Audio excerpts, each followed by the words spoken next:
সবাই বাস। আমার নাম ডাকাত হরিদাস। চুরি করায় আমার কাজ।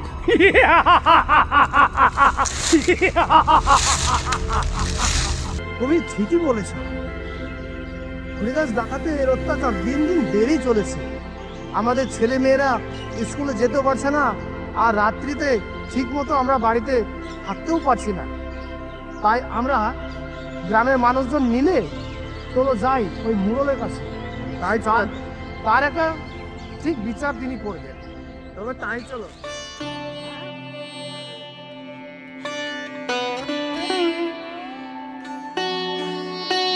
মাধবী, ও মাধবী, বাড়িতে আছিস মা? তুমি এসেছো বাবা? এসো এসো এসো।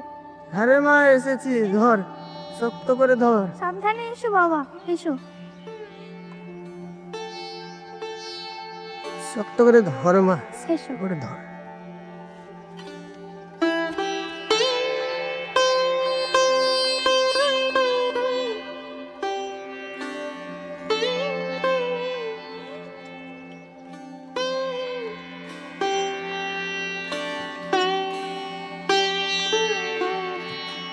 বাবা, ও বাবা, আজ যে তোমাকে মুরলের বাড়ি যেতে হবে গো। আমার গিয়ে আর কি হবে রে মা? আমি এক দ্রুদ্ধ ব্রাহ্মণ, আমার ওই আলোচনায় না গেলেও হবে। না না বাবা, তা আবার হয় নাকি?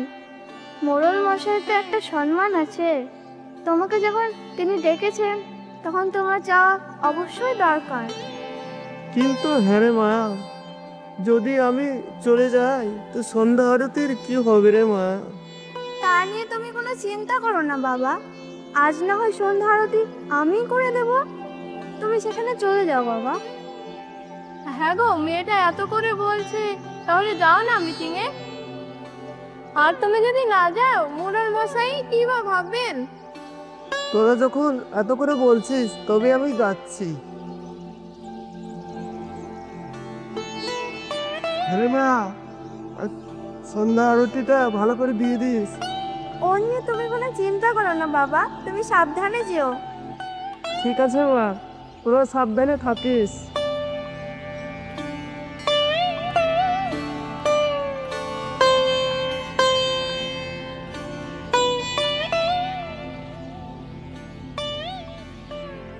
ডাকাত হরিদাসকে নিয়ে তোমাদের যা সমস্যা সেটা আমি বুঝতে পেরেছি।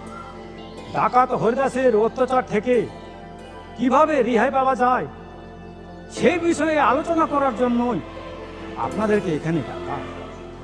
হ্যাঁ মুরল মশাই, বলুন, এর সমাধানের জন্য আমরা কি করতে পারি? আগে আপনারাই বলুন, ডাকাত হরিদাসের হাত থেকে কিভাবে রক্ষা পাওয়া যাবে? আগে মুরল মশাই, আমার কাছে একটা বুদ্ধি আছে। বল, কি বুদ্ধি আছে বল। মুরল মশাই, আমার কাছে একটা মাছ ধরার জাল আছে, আপনি যদি বলেন তাকে আমি ধরতে পারি। হ্যাঁ হ্যাঁ, ধরিস ধরিস। মাছ ধরতে পারিস না আর জাল দিয়ে ডাকাত হরিদাসকে ধরবি? আগে মুরল মশাই, আমি একটা কথা বলতে পারি? হ্যাঁ বল। বলছিলাম, ডাকাত হরিদাস কিসের জন্য চুরি করে? কিসের জন্য আবার? পেটের দায়ে। তাহলে মুরল মশাই, হরিদাস ডাকাত পেটের দায়ে চুরি করে, তাই তো? পেটের দায়িত্ব চুরি করে, আবার কিসের জন্য? তবে মুরল মশাই, হরিদাস ডাকাত যদি পেটের দায়ে চুরি করে, অর্থাৎ খাওয়া পড়ার জন্য সে যদি চুরি করে, তাহলে এই গ্রামে 400 লোকের বাস। আর এই 400 লোক যদি একদিন করে তার খাবার জোগাড় করিয়ে দেয়, তবে তার অভাব মিটে যায়। তাহলে সে আর চুরি করবে না। মুরল মশাই, মুরল মশাই, আমার একটি বক্তব্য আছে। বলো, তোমার কি বক্তব্য আছে? মানে মুরল মশাই, বলছিলাম যে কিছু কিছু ব্যক্তি আছে তার অভাবে নয়, স্বভাবে চুরি করে। কারো যদি অভাব থাকে এবং তার যদি অভাব মিটিয়ে দেওয়া হয়, সে তো আর চুরি করবে না। কিন্তু মুরল মশাই, কেউ যদি স্বভাবে চুরি করে, অর্থাৎ ডাকাত হরিদাস যদি স্বভাবে চুরি করে থাকে, তাহলে আপনি কি করবেন? এটাও তো ঠিক, কেউ অভাবে না করে স্বভাবে চুরি করে, তাহলে আর কি করা যাবে? আগে মোড়ল মশাই, আমার কাছে একটি সুখবর আছে। বলো কি খবর? বলছিলাম, ডাকাত হরিদাসের বাড়িতে তার বাবাও নেই, মাও নেই, স্ত্রীও নেই, তার কেউ নেই। মা, বাবা, স্ত্রী, পুত্র নেই তো কি হয়েছে? এটাই তো আসল বিষয় মোড়ল মশাই। হরিদাস ডাকাতের বাড়িতে কেউ নেই, আর এই সুযোগে যদি তার একটি বিয়ে দিয়ে দেওয়া হয়, হয়তো তার স্বভাবের পরিবর্তন হতে পারে। ঠিক বলেছেন, ঠিক বলেছেন, ঠিক বলেছেন। কিন্তু মোড়ল মশাই, ডাকাত হরিদাসের সঙ্গে বিয়ে দিলে তার স্বভাব পরিবর্তন হতে পারে, এটা ঠিক, কিন্তু ডাকাতের সঙ্গে বিয়ে দেবে কে? আগে মোড়ল মশাই, আমার কাছে একটা মেয়ের খোঁজ আছে, কিন্তু এই কথাটি সবার সামনে বলা যাবে না। কথাটি আপনার কানে কানে বলি কেমন? আচ্ছা বেশ, এসো।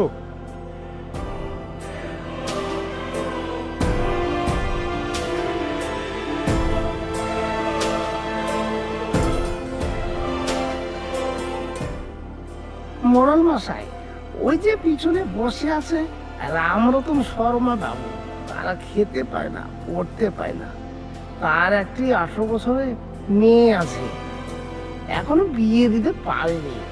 তাই বলছিলাম মোড়ল মশাই, যদি ওই ডাকাত হরিদাসের সঙ্গে ওই মেয়েটা বিয়ে দিয়ে দিতেন, তাহলে গ্রামের মানুষ একটু শান্তিতে বসবাস করতে পারে। এই যে রামরতন শর্মা বাবু, এদিকে আসো। আগে মোড়ল মশাই, আমাকে কিছু বলছেন? হ্যাঁ, তোমাকে বলছি, এদিকে এসো।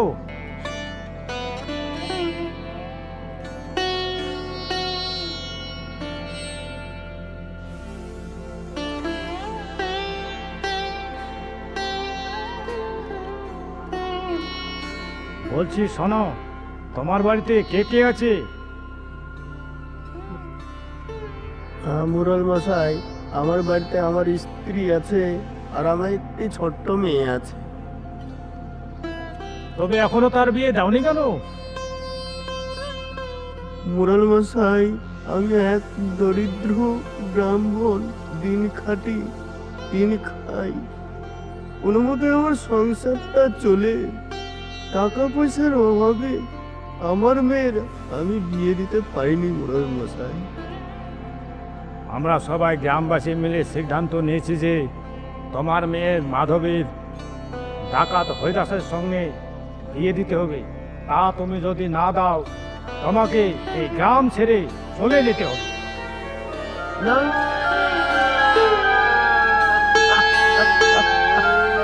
এ হতে পারে না মোড়ল মশাই, এ হতে পারে না।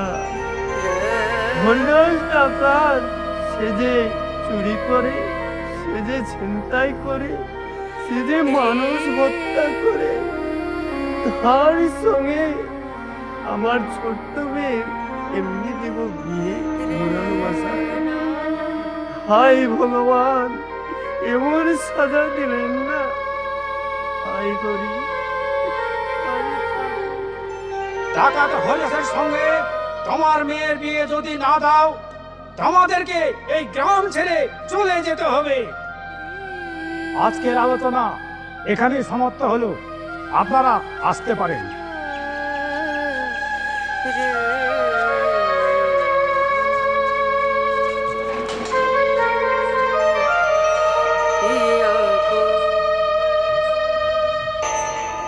হাই ভগবান, তুমি আমার মেয়েকে রক্ষা করো ভগবান, তুমি রক্ষা করো ভগবান। হে গুরুদেব, হে দয়াময়, তুমি আমার মেয়েকে রক্ষা করো গুরুদেব, তুমি রক্ষা করো ভগবান। হে ঠাকুর, তুমি রক্ষা করো। হে ঠাকুর, তুমি রক্ষা করো ঠাকুর, তুমি রক্ষা করো।